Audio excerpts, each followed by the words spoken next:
bonjour. Aujourd'hui, on va explorer un document, PPE pourcentage.pdf. L'idée, c'est de décortiquer un peu ces pourcentages qu'on voit partout, que ce soit pour une promo en magasin, un taux d'intérêt ou même dans les infos. On va essayer de rendre ça clair rapidement. Oui, tout à fait. Ce document nous donne une bonne base, je trouve. De la définition jusqu'au calcul, vraiment. L'objectif, c'est que ce soit directement utilisable. Parfait. Alors commençons par le commencement. C'est quoi au juste un pourcentage? Le doc le définit bien comme une façon d'exprimer une proportion, une fraction sur 100. Par exemple, 45%, c'est juste 45 cents. Ou 0,45. Simple. On parle aussi de taux, des fois, c'est ça? Exactement. Le terme taux revient souvent, surtout quand ça bouge, pour les évolutions. Mais derrière le symbole pourcent, il y a cette idée de base sur 100. Et ce qui est très utile, je trouve, ce sont les valeurs clés que le document rappelle. 25%, c'est un quart. 50%, la moitié. Ah oui, 75%, les trois quarts. C'est ça. Et même 33,3% pour un tiers ou 66,6% pour deux tiers. Avoir ça en tête, ça aide déjà à, disons, sentir les choses. On peut estimer assez vite. D'accord. Bon, ça c'est la base. Maintenant, là où ça devient vraiment pratique, les calculs. Comment on calcule, disons, t% d'un nombre? Le document explique de multiplier ce nombre par t, puis de diviser par 100. Exemple, 23% de 155 euros, on fait 155 fois 23, divisé par 100, Et ça nous donne 35,65 euros. Voilà, c'est la méthode directe. simple efficace. Et pour les variations, si quelque chose augmente, Ah, les variations, c'est intéressant. Pour augmenter un nombre de t%, le document propose de multiplier par 100 plus t 100. Par exemple, une augmentation de 8%. On multiplie par 100 plus 8, 100, c'est-à-dire par 1,08. ah oui, je vois. Le 1 représente les 100% de départ et le virgule 0,8, l'augmentation. Exactement. C'est une façon de voir très parlante, je trouve. L'exemple donné est celui d'un enfant de 150 cm. S'il grandit de 8%, Il fait 150 fois 1,08, ça fait 162 centimètres. C'est net. c'est ça.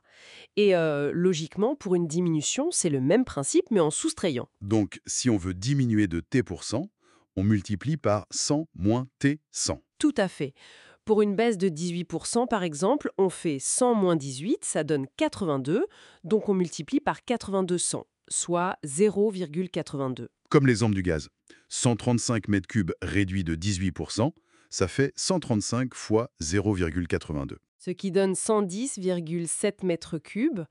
C'est souvent plus rapide de faire comme ça, avec ce qu'on appelle le coefficient multiplicateur, que de calculer la baisse puis de la soustraire. D'accord, je vois. Le document donne aussi des exemples pour retrouver un pourcentage ou la valeur totale. Ça, c'est utile. Si on a, par exemple, 6 élèves sur 40 qui sont absents, comment savoir quel pourcentage ça représente? Alors là, on cherche X. Le document montre qu'il faut faire la partie, le tout, 100.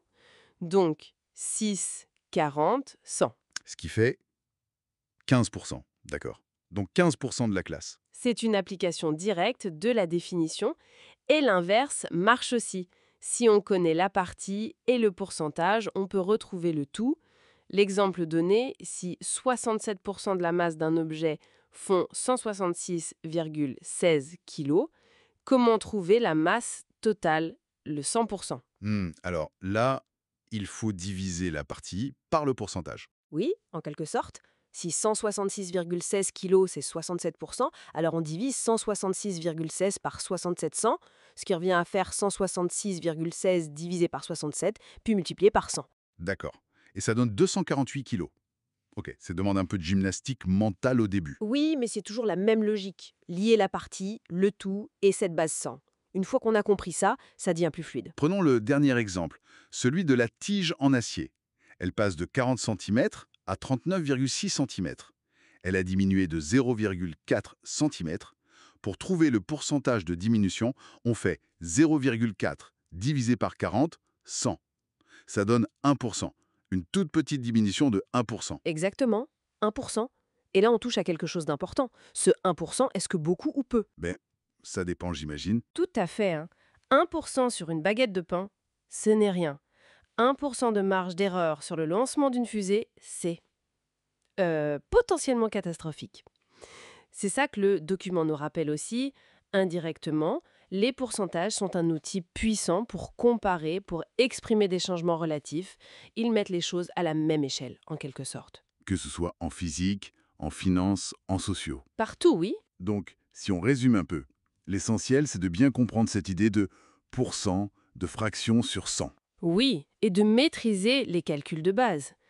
Calculer une partie, appliquer une hausse, une baisse, ou retrouver le tout ou le taux. Ça permet de mieux naviguer dans ce monde de chiffres. D'accord. Et ça ouvre une réflexion, je trouve, pour aller un peu plus loin.